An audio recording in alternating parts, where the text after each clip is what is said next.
మీ మనశ్శాంతిని ఏ కారణానికి పాడు చేసుకోకండి. నేను మీకు ఇచ్చే సలహా ఏమిటంటే, మీ ఈశ్వరోపాసనని మాత్రం ఏ ఒక్క కారణానికి వదిలిపెట్టదు. మీతో కలవడం వదలడం జీవితంలో ఎంతో మంది కలుస్తారు, వదులుతారు. ఇవన్నీ కృతకమే. ప్రవేశే నిర్గమేస్తథ. ఈ కదలికలన్నీ ఆగిపోయేది ఎప్పుడంటే, ఇది కదలడం ఆగిపోయిన తర్వాత అన్ని అనుబంధాలు ఆగిపోతాయి. ఆ అనుబంధాల వలన వచ్చేటటువంటి అశాంతి ఈశ్వరోపాసన యందు ప్రతిఫలించకుండా, దానివల్ల మీ ఉపాసన పాడైపోకుండా మీరు రక్షించుకుంటూ ఉండండి ఎప్పుడు.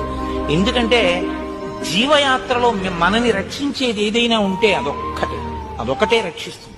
మిగిలిన వాళ్ళందరూ పాడు చేయడానికి పనికొస్తారు, కానీ వాళ్ళెవ్వరూ మీ మనశ్శాంతిని నిలబెట్టడానికి ఉపకరించే వాళ్ళు కారు. అన్ని వేళలా ఎప్పటికి ఏ సమయానికి ఎలా అనుకూలమో అలా ఉంటారు.